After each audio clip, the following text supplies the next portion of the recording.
What's good, y'all? We back with another episode of Buy Black and Block Charlotte with Paradigm Shifters. Only this time we have our special guest, A&E Investors, with Hey. Aaron and Ebony, the Queen. What's going And on? this is going to be an extremely exciting episode for you all. And we're just going to go ahead and get straight into it. So, Aaron, Yep. so can you tell us how were y'all able to acquire the lot? Yeah.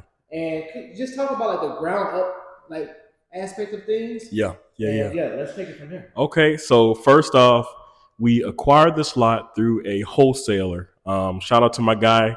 I'm not gonna say his name out here. He the plug, but pretty much we acquired this lot here, and it was actually zoned to be split in two. So we bought the lot, got it surveyed, subdivided it, and ended up getting two lots out of it. So you'll see in a second, we got two bills side by side. So that's how we acquired it.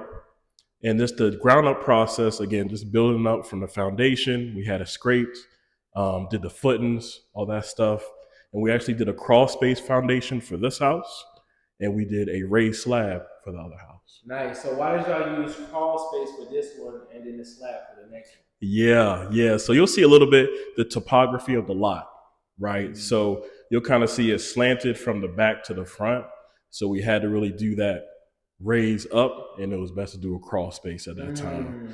Not only that, but cost efficiency as well, and the speed. I mean, it was quick. Once they had those walls up, it was pretty much done. When you go to framing.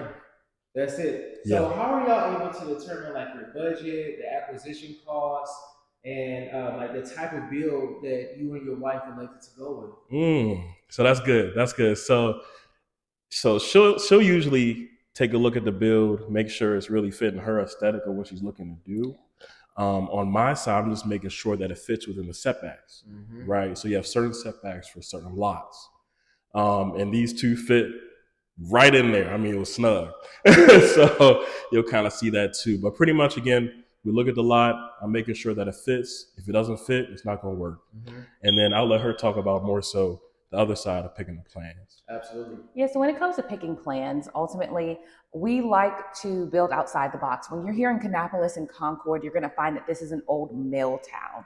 So a lot of those houses are all going to look very much so the same, the standard 3-2 look of homes, where we want to stand outside the box because people live in this area because they work in the city. But I mean, those prices in Charlotte directly in the city are going to be higher than a lot of these budgets that a lot of people are going to want to, be in. And also a lot of these people have families. So when you're looking at what you can get outside of the city, that's what people are looking for, so they're going to look for the look of what they want in the city, but bringing it out here. And that's ultimately what we are looking for when we're picking plans. A house that's going to be able to fit, something that would be in Charlotte, but not too outside the box for the area either, because that's important. You don't want to stand out too much for neighbors to be like, you got this boxy, super modern house, right beside my little mill looking house. That's not what we want to do. But ultimately, we want to be able to bring the modern into the area. So anytime I'm picking a plan, it's going to be something that is going to be right in the middle, a perfect blend of both the countryside, the suburban side mixed with the city as well as the functionality of the plan on the inside. So are people going to be able to move around, entertain, have family? If you're by yourself, it's got to be able to check all those boxes functionally or be able to be changed to be able to fit those boxes functionally. So a lot of details really going into every aspect of the project. Yes. Yeah. Right? Yeah. And it's really critical because you want to have said outcomes and you want to get a nice ROI on that investment. You Absolutely. don't want to just have to be sitting. You don't want to just be sitting on a bill, for additional months because that interest will get ate up. Absolutely. Right? Absolutely. So can y'all talk about really how did you know that this would be the exact type of build that you wanted? I know, Ebony, you spoke to, having a feeling for the new homeowners that will come in and they get like a certain mood about it. Absolutely. But how did you know, like specifically, that this was going to be the one versus going more modern or going more traditional? Like, how did you get that perfect blend in between the two? I always find that when we are picking homes, you know, it has to be able, I look for like a modern craftsman style home a majority of the time. That's usually what I'm looking for specifically. And what that entails would be, the modern style would be the different slope lines, of the roof, the roof pitches and things like that. So it's giving like a lot of those straight edges, but it allows me on the outside siding wise and things like that to still be creative, to bring in that craftsman side so it still stands perfectly within whatever community that it's in. So those are the two specifics that I'm personally looking for. What can blend? It needs to be able to blend and also stand out. Because like you said, we're not staying on the market long, and we do that on purpose for any reason, for everybody. We're not going to stay on the market long. So it needs to stand out just enough, to look different than everybody else's, but not stand out too much, because then you're getting too specific in your market. Right. So it still needs to appeal to the general population of buyers that are out there. Very good. Very good. So, I think this is a perfect opportunity for us to tour the home and really get some additional details about it. Yeah. And y'all stay tuned, because next, after we tour the home, we're going to talk about acquisition price for the lot, build price for the actual home itself, and exit strategies. All right. So in here we have the kitchen. This is probably one of my favorite spaces in the house because we decided to go with a two-tone cabinet look, which is very on trend right now, but also a different take on neutrals. Neutrals doesn't just have to be your white and your grays. It now goes into like your blacks and your warm tone woods. Warm tone woods are actually taking the place of white cabinets now. So definitely on trend, but also very timeless and classic that you won't have to change later on. We will also always use quartz countertops. If anybody knows anything about me, they know I can't stand granite countertops. One, because of maintenance, and it's just completely out of date.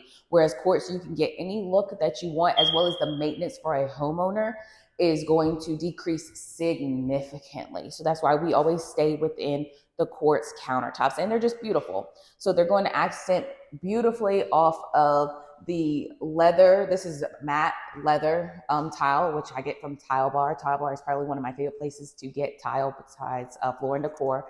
But they give me a very wide range of tile to use, the different looks, for me to be able to choose from for the style of our homes.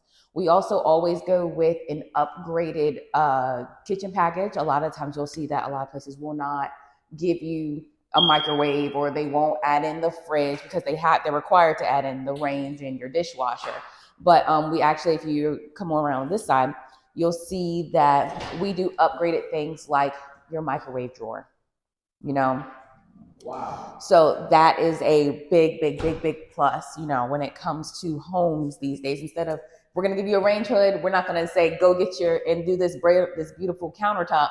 We're not going to say, go get a microwave that you have to come and stick on your countertop, So we're thinking all the way through, as well as, like I said, the other upgraded appliances, stainless steel appliances. We do quartz. This is also, a granite sink as well. Nice large sinks. We're getting the commercial style faucet heads and all that good stuff. So everything is very much so all together. Everything in this house is very cohesive. It's not a part of it that stands out in terms of why is that in here, but versus, oh yeah, this all goes together. This all flows into the vibe and the mood and the aesthetic that we're going for in every house. Aesthetic is key. Look, it is. Emotions. I was just talking to somebody, another builder the other day, and we were talking how emotions ultimately rule your selling. When somebody walks in and they say, this feels like my home, that's what you want to hear somebody say, because that means they're about to go put in that offer. That's what you want. That's what moves your houses faster. And you can't do that being cookie cutter. That's $1 million worth of game, though. You can't do that cookie cutter. Let's continue to go throughout this beautiful mountain woman home. So even little things, if you look up here, you'll notice that this is just the attic access here. But I always try to make everything look like a little piece of art if we can. So the attic access actually reflects what is on the tray ceiling. So it just looks like a little piece of art as you're walking down your hallway. Nothing necessarily necessary, but once again, a little thing that just stands out. That's just a little bit of extra attention to detail. And attention to detail is so key. So here you'll see this is the hall bathroom. Will be your guest bathroom, right? So you'll see this is where your tub is. It's always better to have your tub in the hallways for access to everybody, for families, all that good stuff, for accessibility reasons. But you'll also see that this is a mixed finish, so matte and gloss tile in here, just giving it a little bit more dimension for the tub. But also just that black, the brass, the shaker cabinets as well, all that are cohesive throughout the rest of the house too. Yeah, it really does create a really nice mood. Yeah. Just everything in here is very warm. Yes. And that's really what we were going for. I've never done a darker blue gray like this in terms of doors. I'm not afraid of color by any means, but this was definitely a step even outside of my comfort zone, but it just turned out so beautifully with, you know, the tones that you're pulling out of the cool grays that you're pulling out of the white paint, because there's so many different colors of white, but you have to take those things into account because not every white goes with every color. So you have to look at every bit of detail when it comes to your design. I look at things from how the sun hits, you know, through which way our house is facing to see which way the sun is going to hit, because that's also going to make your house lighter or darker. So that tells you, do I need to go lighter, or can I go darker? It allows you to do those things and be able to make those correct decisions. So you have both of your bedrooms right here. These are going to be your secondary bedrooms. Everything once again has a closet system within it. These are just shelving, but still they all match as well. So we'll always make sure that there's ample storage space, because closets sell houses just as quick as anything else. They might not like anything else, but they might like a closet and be like, I have to have it. Absolutely. So everything has a fan. Every single room that you will see will have a fan as well.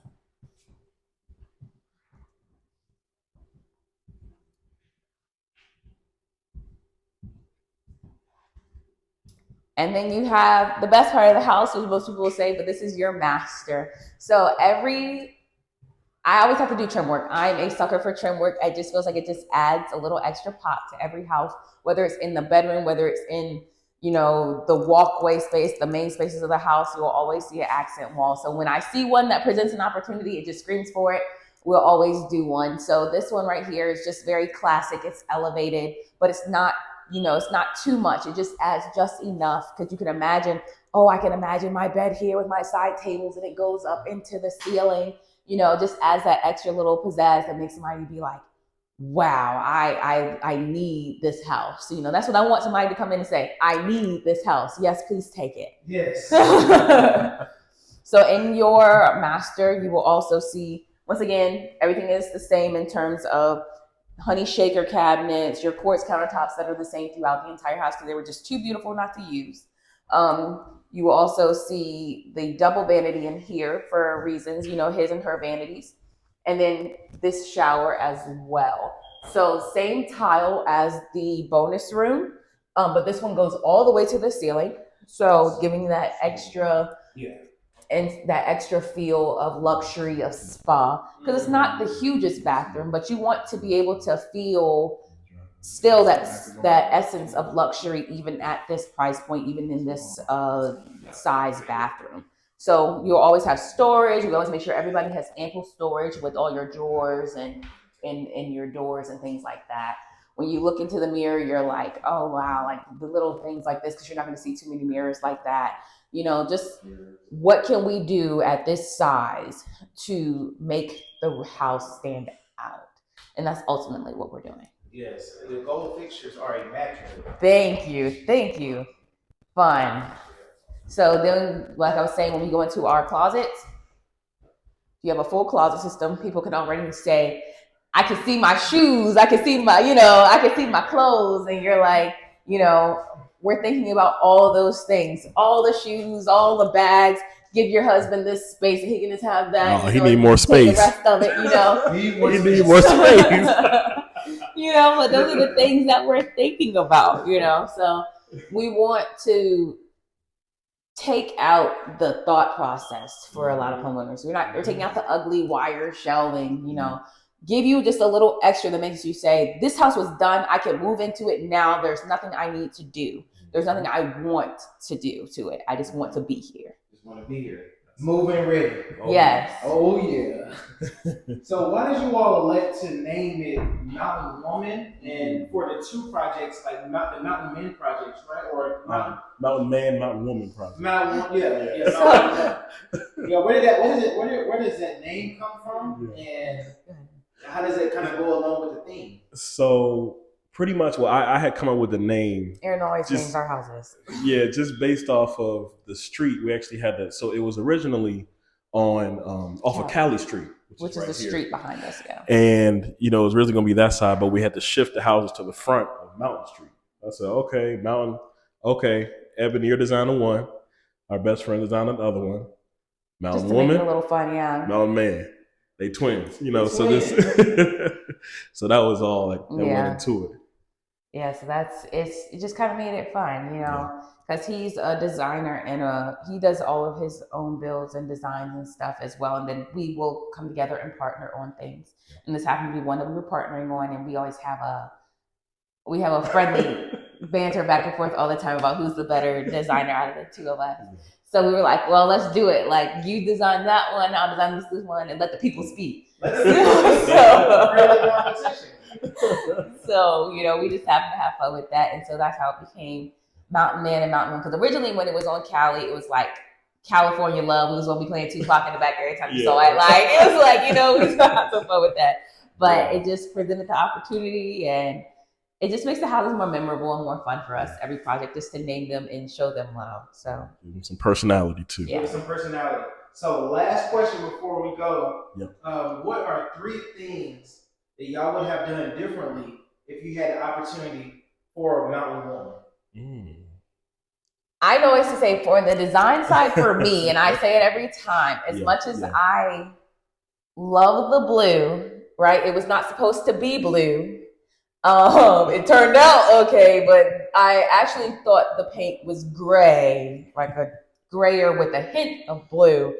And didn't think it was a blue paint. And at that point, it was too late. And I really actually wanted to go dark and do it black. So for me, on the design side, I really wanted it to be black, trim black, everything, everywhere, with the gold. But I love the way that the blue turned out. Things turn out for the better of how they're supposed to turn out at the end of the day, because it warmed up the space. But for me, that's what I probably would have done differently, was go with my gut. Because that was what my instinct told me, was just to go black in the first place. And I was like, no, let me try something different. And it turned out blue, not gray. So, yeah. Yeah. I think, let's see. For me, again, I'm thinking, budgets, timelines, things like that. We had delays on these projects, of course. So just looking back, hindsight, doors, I know we had a delay on that. Big delay on that. So I think we would have ordered earlier in advance, or used a different supplier. Probably used a different supplier. Yeah. Because that set us back, how many, what? 4 weeks. 4 weeks. A month. Yeah. For some doors, and we for couldn't like move 2 on. of the doors. Couldn't paint. Couldn't move on from there. So just things like that, delays. I'll say budget-wise, we did actually really great on this budget, I'll say. Yeah. I don't think I wouldn't change a thing on that. But yeah, I would just say just looking for different suppliers. Just keep it pushing. Time is money. Time is money. So, time is definitely money. So I think besides those things, I would say we only had 2 things that we really changed about that versus 3, because when you're doing, this was a learning process and it was a learning curve, and we definitely had to roll with the punches, but I wouldn't change it because we learned so much and how to adapt so much that actually on our next build, which is Rockland, that's finishing this week, that's finishing the same time as these finished, that started, that one went 100 days. And it finished in 100 days versus these, but it's because we learned so much during these that was able to roll, because I was like, well, and while I'm waiting on doors and I can't paint, I figured out I can get my whole kitchen done. Things like that can happen. I got my whole kitchen was done with countertops and backsplash ready to go before I even had doors in this house, and because the same thing happened to us over there, I was already ready for it, so I was like, well, it doesn't matter because I'm going to get boom, boom, boom, boom, boom done. And so therefore, while that was all happening because of the lessons we learned here, we were able to take it over to our next projects, so definitely wouldn't, and going with your gut. everything I did over there was definitely a go with your gut, because I loved how this turned out when I was able to just flow with it. And that's why that one is as beautiful as it is as well. So I wouldn't change anything over here, because it only helped us progress further. And that's what you want. It's just to take the lessons. And you know what? Something just popped up in my head too. This is the third thing. When you're dealing with your infrastructure, Duke Energy, things like that, do that up front, because certain places, they might need to run an underground piping, things like that. And that can set you back another 4, 5, 6 weeks. We had that happen. We were close to the end, and they said, "Oh, I wish y'all would have told us earlier, because we got to go put a pole across the street. That's going to take about 3, 4 weeks." Right. And it took 3, 4 weeks. And the day before we are supposed to list that one, they had all the Duke trucks lined up. And I said, "Oh, we finally getting power, y'all. This is it. They putting the meter on, y'all. This is it. They're here. 5 Duke trucks." And they were like, I said, there's no meter on that house. And he was like, "We don't have an order. We don't have a permit that says that y'all passed." I said, "It passed the same as this one. It has power. What do you mean?" He's like, "Man, we don't have it. I would call Duke." I said, "Well, what are y'all here for?" They said, "We're here for the tiny houses across the street." I said, "How? I don't understand." I'm literally like, we're in the street with these people. Like, what do you mean? I said, "Do not leave. Y'all are," he's like, "We're done." I said, "Do not leave. Because if y'all leave, I can't get you back." So I was literally 45 minutes talking to each one of these Duke men, because I was like, somebody gotta know something. Somebody knows something out here. They were pointing me to each other, but I was walking around talking to everybody. And eventually this one man literally gets on the phone. He was like, "Do you need something?" And I was like, "I do, because y'all are all here and you cannot leave." And so he called, and in 5 minutes he had power for me. Just like that. I didn't spend 45 minutes running around, but the day before we're supposed to go, and he was like, "You sure do have Aaron had the work order numbers." He was like, "This lady," he told his boss, "This lady is about to move into the house. She needs power tomorrow. She's moving in tomorrow. They need the power." He's like, "She got the work order number. Here it is." He said, "Yeah, it sure is. Go ahead and put the meter on." It took him 5 minutes. Just like that. He was like, "All right, the trucks had left." He said, "Let me call John back to tell him to come put the meter on the house." John turned back. He said, "I'll be there in 2 seconds." John came back down the street. I gave them a tour of the house. They're like my best friends now. So if we need Duke Energy, people have some new crew member friends. But just doing those things, learning what to say. It wasn't that. It was the learning the verbiage for every company that you're dealing with on how to get around certain things. You know, because Duke is a prime example of when you don't know exactly what to say. They're going to delay you, because they usually will tell you no until you have a passing permit. We're not coming to do anything. But in reality, it's not that. It's what you have to say. "Hey, I need you to come and do something specific." And then they're like, "Oh, okay." And then they do it before. Now Roxy has power, and it took no time at all, because Aaron knew what the verbiage to use to get around those systems. So it's really having somebody on your team that knows how to deal with each of these people specifically. You know, so 3 words come to mind: sense of urgency. Yes. Yes. Yes. Exactly. Yeah. You got to.